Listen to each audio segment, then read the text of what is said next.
O ministro do Supremo, Alexandre de Moraes, negou o pedido da defesa de Daniel Silveira, que defendia a liberação dele para trabalhar e estudar.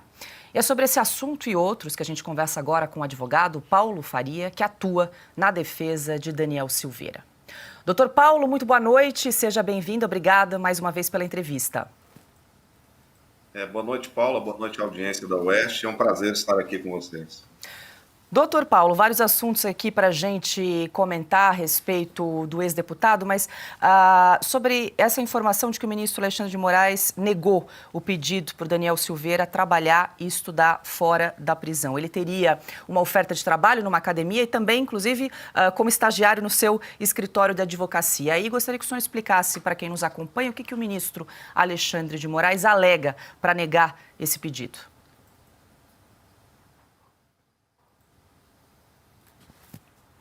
A gente não está... Perdão, esqueci de ligar o microfone. É importante lembrar que o direito ao trabalho, o direito à educação, está previsto na Constituição Federal. E nós utilizamos, para pedir esse direito, todo o histórico que o Daniel tem de bom comportamento, excelente comportamento e, como agora ele está, entre aspas, no regime semiaberto, mas ele continua preso, ele teria esse direito. O mesmo direito que teve José Dirceu lá em 2014, que o próprio Supremo Tribunal Federal concedeu o trabalho externo a ele quando ele estava no regime semiaberto. Acontece que há uma diferença muito grande entre José Dirceu e Daniel Silveira, né? Então a gente tem aí esse comparativo. Agora, o ministro alegou no seu despacho, que não foi nem decisão, de que o histórico dele de descumprimento de uso da tornozeleira, na visão dele, impede que ele seja liberado para trabalho externo e para a prisão domiciliar. Então, na realidade, ele teria o regime de semiaberto. O preso ele tem direito a trabalhar durante o dia e à noite ele retorna para o presídio. Acontece que Daniel Silveira tem um endereço residencial em Petrópolis. E Magé, a colônia penal agrícola de Magé, fica a cerca de 50 quilômetros de Petrópolis. Então, é humanamente impossível que ele se desloque diariamente para poder trabalhar durante o dia lá em Petrópolis e retornar para Magé, ou seja, além do custo altíssimo, há riscos e toda aquela questão inerente ao ir e vir. Então, mas na realidade, Paula, ele diz claramente que não, o Daniel não teria esse direito porque ele supostamente descumpriu as medidas cautelares. Mas eu quero lembrar que não houve nenhum descumprimento de medida cautelar porque as multas que ele aplicou para justificar esse tal descumprimento foram aplicadas após o perdão presidencial e que eles cassaram em 2023. Então, essa conduta do STF, porque até então ele estava com a graça presidencial, ele não estava descumprindo nenhuma medida. Ele entregou a tornozeleira lá para a SEAP, lá no Distrito Federal. E ele utilizou isso como subterfúgio ilegal para impedir que o Daniel trabalhe e o Daniel estude. Ou seja, ele quer que o Daniel continue ocioso e olhando o tempo, ou mesmo contando carneirinhos, né? Porque ele não tem mais nada a fazer senão ficar olhando para o tempo. E outra, ele está próximo a terminar o curso de Direito e ele está impedindo esse direito de terminar, até mesmo porque isso é uma forma de ressocialização. Estudo e trabalho são dignidades que ele está afastando. Mais uma vez, o ministro está praticando a tortura psicológica contra o Daniel Silveira, porque ele está utilizando de artifícios pessoais para poder afastar a aplicação da lei, que é direito do Daniel, o trabalho extramuros. E nós fizemos esse pedido mais de 59 vezes, e ele simplesmente ignorou tudo até hoje, até ontem, aliás, quando ele disse que ele não teria esse direito. Então, ele negou veementemente que o Daniel vá ao trabalho externo e também estude. Doutor Paulo, deixa eu incluir aqui meus colegas nessa entrevista. Silvio Navarro. Doutor Paulo, boa noite. Bom, são tantas ilegalidades e a gente tem dito que o Daniel Silveira é um preso particular do ministro Alexandre de Moraes.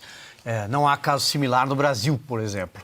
A pergunta que fica é como é que o Daniel está, o estado de saúde dele depois de tanto tempo, ele está ocioso, como o senhor acabou de lembrar, como é que está a cabeça dele, já que ele está impedido de estudar, ele não pode desenvolver nenhum tipo de atividade? Porque é o seguinte, o Daniel ele está simplesmente anulado. Ele está anulado. Esse é um cidadão de quinta classe, porque ele não tem vida. O Daniel Silveira, impedido de trabalhar, impedido de estudar, inclusive de conviver com a família, que são atributos de uma ressocialização defendida pela própria esquerda, e que eles aplicam apenas para quem é traficante, para quem é homicida ou para quem comete crimes hediondos. Mas o Daniel cometeu o crime hediondo de falar, de utilizar a sua imunidade formal e material para poder criticar o Supremo Tribunal Federal, não, criticar as pessoas dos ministros. E nós não vamos entrar nesse mérito porque não faz parte da discussão.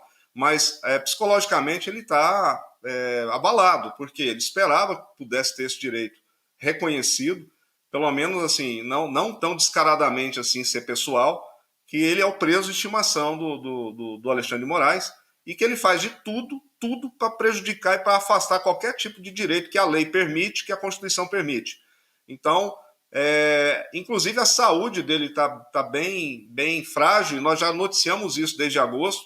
Ele está com problemas nos rins, ele precisa de fazer um tratamento por conta de pedras nos rins, e quem tem isso sabe muito bem a dor que é, além do joelho que está comprometendo o seu ir e vir, até mesmo dentro do ambiente carcerário que ele se encontra. Então, quem diz que o Daniel está livre, está mentindo. O Daniel está preso, continua preso, e é o preso de estimação do senhor ministro Alexandre de Moraes, que insiste em violar a lei, a Constituição e a própria jurisprudência do Supremo Tribunal Federal, como no caso da execução penal número 2, que privilegiou o José Dirceu, né? Então, não preciso dizer mais nada. Piotr. Doutor Paulo, seja bem-vindo, obrigado por nos atender. O senhor fez menção aí que no despacho do ministro Alexandre de Moraes, ele alega descumprimento de uso de tornozeleira eletrônica, mas além do fato que o senhor nos traz aí, que isso ainda estava sob, digamos, a condição da graça presidencial. Isso foi antes desse cumprimento de pena que ele teve. E o direito brasileiro não tem pena eterna, não tem crime eterno, não tem punição eterna, nada é eterno. Uma vez que cumpriu a pena, ele não pode alegar um fato pregresso para impedir agora, por exemplo, dizendo o comportamento dele é de desobediência a medidas judiciais. Ele acabou de cumprir e teve, por parte do sistema da Secretaria de Administração Penitenciária do Rio de Janeiro, um laudo afirmando que ele tinha todas as condições de progressão. Doutor, diante disso tudo, o senhor me permita a pergunta que eu sei que é muito difícil diante do que vivemos, recorre-se ao quê? Porque se o ministro do Supremo chegou a este tipo de decisão, baseado nesse tipo de argumento, eu fico imaginando a sua situação de defensor, de como recorrer de uma situação como essa, porque é absolutamente esdrúxulo. Piotr, é tão esdrúxulo que quando eu recorro, ele me multa. Ele diz que eu aplico excesso de recurso, que eu recorro demais. Mas para você ter uma ideia, eu pedi 59 vezes o direito de trabalho externo. 59. No 59º foi que ele deu essa resposta esdrúxula. E ele aplica com todas as letras o direito penal do inimigo. Então ele está se lixando para as leis, ele está se lixando para a Constituição Federal. O que ele aplica vem da cabeça dele. Ou ele, na realidade, ele utiliza o direito intestinal. Porque não é possível, no ordenamento jurídico, um agente público investido de uma função pública realizar tantas ilegalidades, tantos abusos, tantos atos de tortura e permanecer ileso nessa situação. E com isso, a família sofre, a esposa sofre, o Brasil inteiro sofre porque quando saiu a notícia da progressão, todo mundo imaginou que o Daniel estaria livre. Não, Daniel mudou de endereço. O cidadão aí, Alexandre de Moraes, ele mudou o Daniel de endereço. É só isso que aconteceu, porque ele continua preso, ele continua recebendo a visita da família em horários específicos, ele não pode trabalhar e não pode estudar. E com relação a essa aplicação das medidas, é bom deixar bem claro que ele não descumpriu as medidas, porque ele estava agraciado. Então, se a graça presidencial estava valendo entre o dia 21 de abril e o dia 20, e a data do julgamento, que eu não me recordo, a data do julgamento das ADPFs que cassaram essa graça, eles não podem retroagir para poder prejudicar o réu. No Brasil, há um preceito jurídico que não pode ocorrer a novatio legis impégios, ou seja, a lei que vem posterior, ou um ato posterior, não pode chegar para prejudicar o réu anteriormente condenado. E eles aplicaram isso. Então ele usa esse artifício covarde para poder afastar o direito do Daniel de trabalhar, estudar e conviver com a família. Porque do jeito que ele colocou o Daniel lá, ele não pode trabalhar porque ele não foi ainda indicado para nenhum trabalho dentro da colônia. Ele simplesmente está olhando o tempo,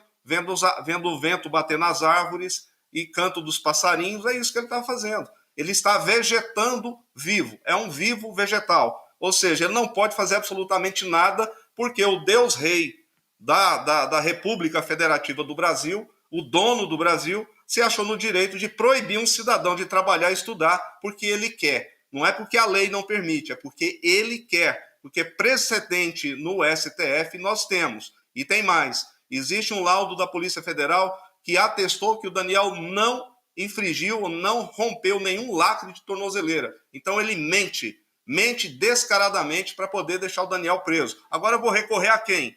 Só a Jesus Cristo, porque não tem mais. Porque se você recorre no STF, você não pode nem impetrar um HC, porque existe uma súmula e um regimento interno que está acima da Constituição. Nós estamos conversando com o Dr. Paulo Faria, ele que é advogado do ex-deputado Daniel Silveira. Quem pergunta agora é Augusto Nunes. Doutor Paulo, eu ia me referir àquela punição aplicada ao senhor por excesso de recursos. E agora eu ouvi o senhor falar no plural, punições. Ele puniu mais de uma vez o senhor por excesso de recursos? Não? Boa noite, Augusto. Ele me multou por 2 vezes. Duas? E me ameaçou por outras 2. O senhor sabe o senhor sabe dizer quantos recursos o senhor apresentou e a quantos ele respondeu? Para você ter uma ideia, Augusto, eu tenho um embargo de declaração desde agosto do ano passado, que até agora ele, nem aí. Então ele não responde. Para você ter uma ideia, eu fiz 59 pedidos de extramuros. 59.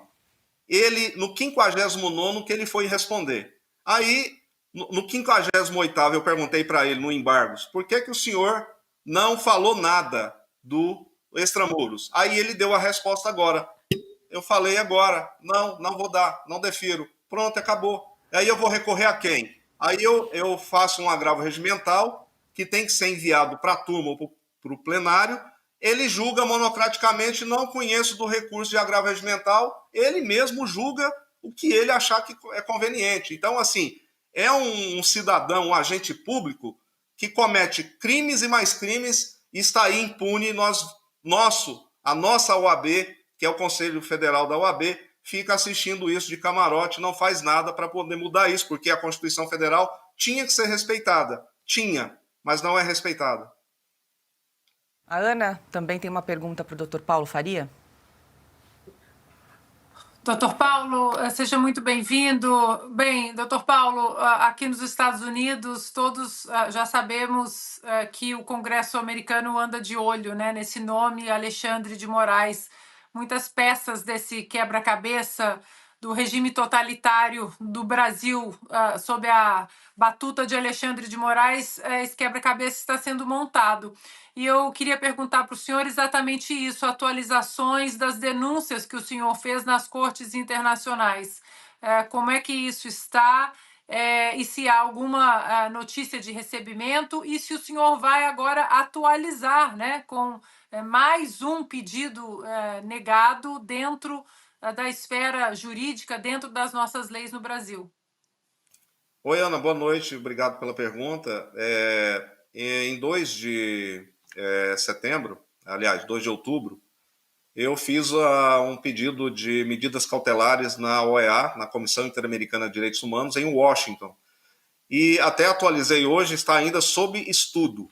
Mas eu vou ainda, ou hoje, no máximo amanhã, vou atualizar, porque é possível você atualizar com fatos novos, mais essa violação aos direitos humanos, que o direito ao trabalho, o direito ao estudo é um direito inato do homem, é um direito que está previsto em praticamente todas as constituições de países sérios. Infelizmente, a nossa Constituição ela está sendo violentada diariamente por membros da Suprema Corte, que deveriam, em tese, resguardá-la.